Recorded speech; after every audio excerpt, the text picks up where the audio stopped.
Greetings, ladies and gentlemen, and welcome back to Let's Play Dark Souls.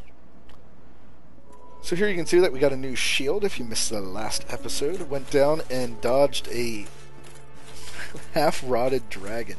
Didn't even say anything when I was down there. I was too busy, focused on, oh yeah, just everything in this game is undead, so it doesn't matter. Again, you're going to see me parry a lot of enemies. That's just because in terms of game mechanics, it's easier. I don't know why you would not. That does 179 damage by stabbing him in the back. Same thing with this guy up here. Stab him in the front. Does 214 damage in a single blow. It also gives me invincibility frames. For those of you who would play games like God of War or Dante's Inferno, things like that, I can't imagine why you wouldn't do that, because when you get up to enemies like this, striking them in the side for 25 damage, and that second swing actually did less damage. I'm not 100% sure as to why. Darn it, didn't get my kick off in time. Still got it off, but here I like to wait for what I would consider the last possible second for that weapon to touch you for my parrying. That's in my guide, but for those of you watching this video, I prefer to wait for that attack where it's on the brink of hitting you, where you feel like you have no time left, because, I mean, essentially that's what it is. It is a counter. Here we have an ROUS, Rodent of Unusual Size. No, that is not their in-game name, but that is what I will be calling them, because, let's face it, very large rat. And a good movie to boot. But this place has a lot of atmosphere. Imminent enemy lying in wait. This is one of the advantages to playing online, is that if people leave messages, you can benefit from them. And reading that message, I was able to say, oh, there's enemies lying in wait ahead. I don't have to, truly worry about where, what's up that hill. Because now I have a small idea. Wow, that is some really bad targeting. I think they increased the range on that. But yes, there's a guy down there. We're going to go down and deal with him in a second. That's something I generally tend to forget in my tutorials to ever cover. You can actually do a rolling attack with any weapon in the game.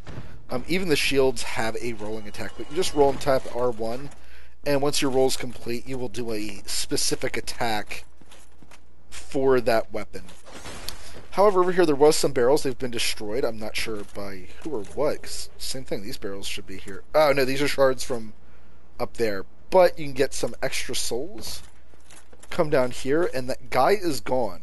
The reason he's gone is that he heard you, so he went up to go get you. However, in order for him to go up and get you, he has to go all the way around, climb up a ladder, jump down a secret ledge, which you're going to be seeing us do. And he does not aggro his own buddies. Not good.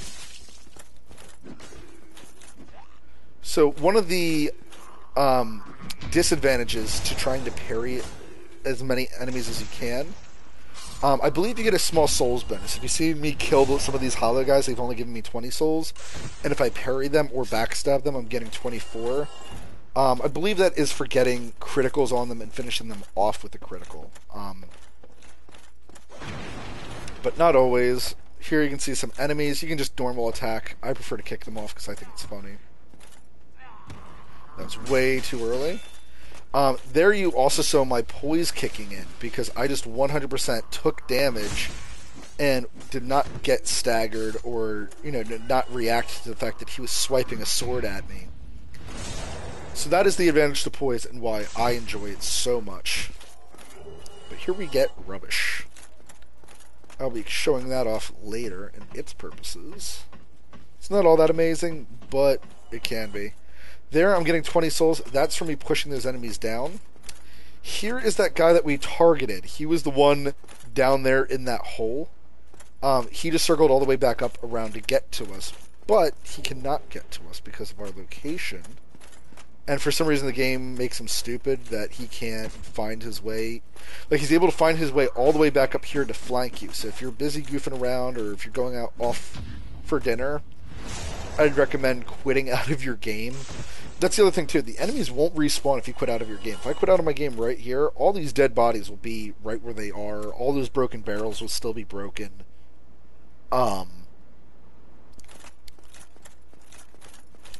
So yeah, I would recommend if you're ever playing this game, especially online, don't leave yourself standing out in the open. There's specific safe places to stand.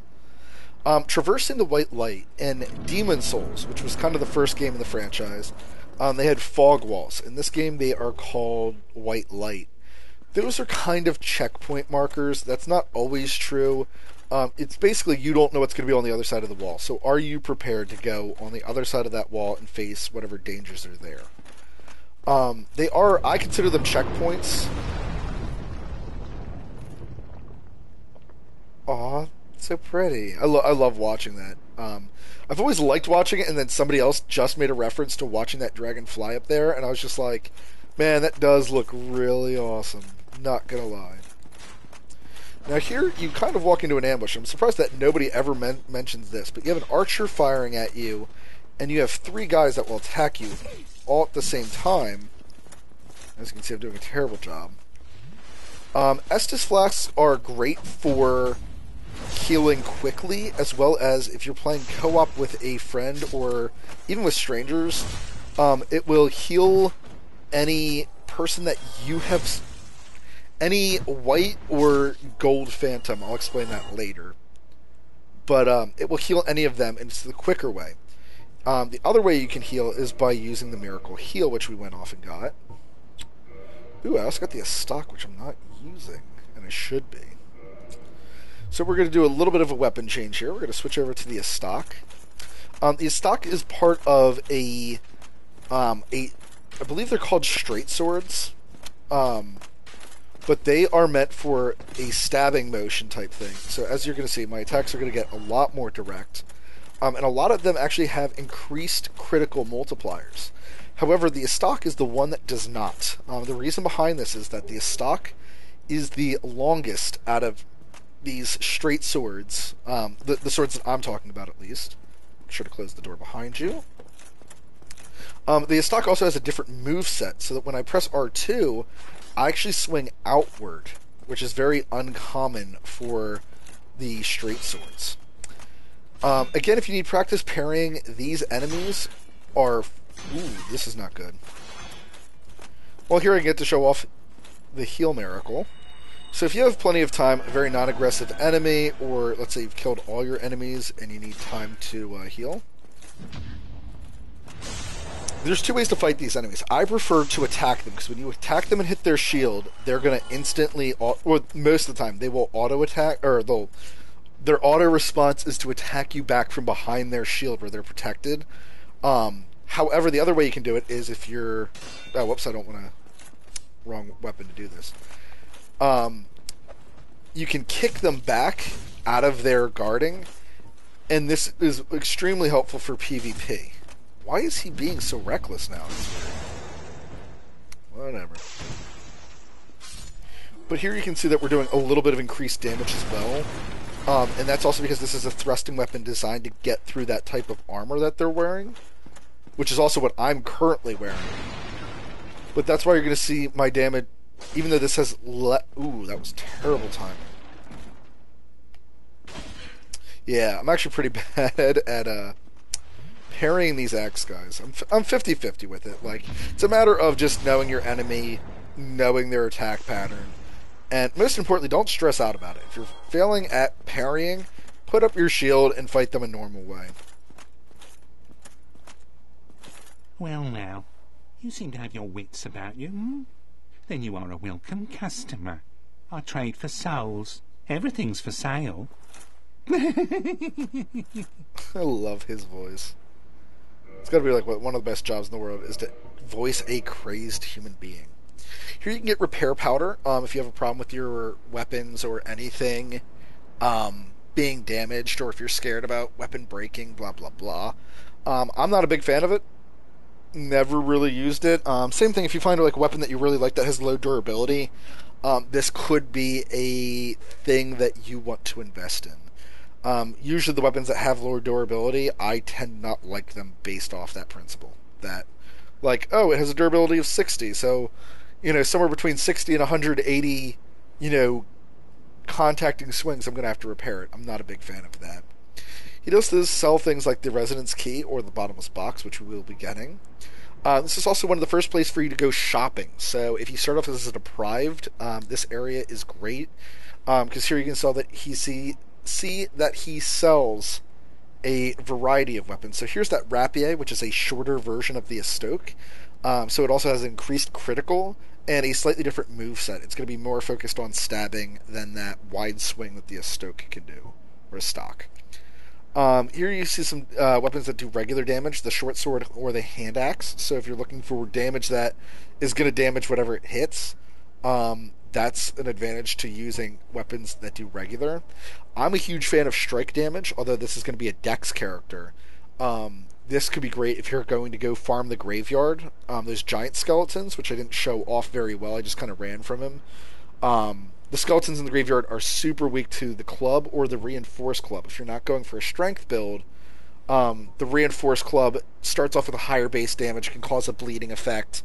Very easy weapon to use, very user friendly. Same thing if you're looking for a spear and you don't want to try to get that wing spear from the graveyard. This is the first place you can get a spear very easy, very comfortably.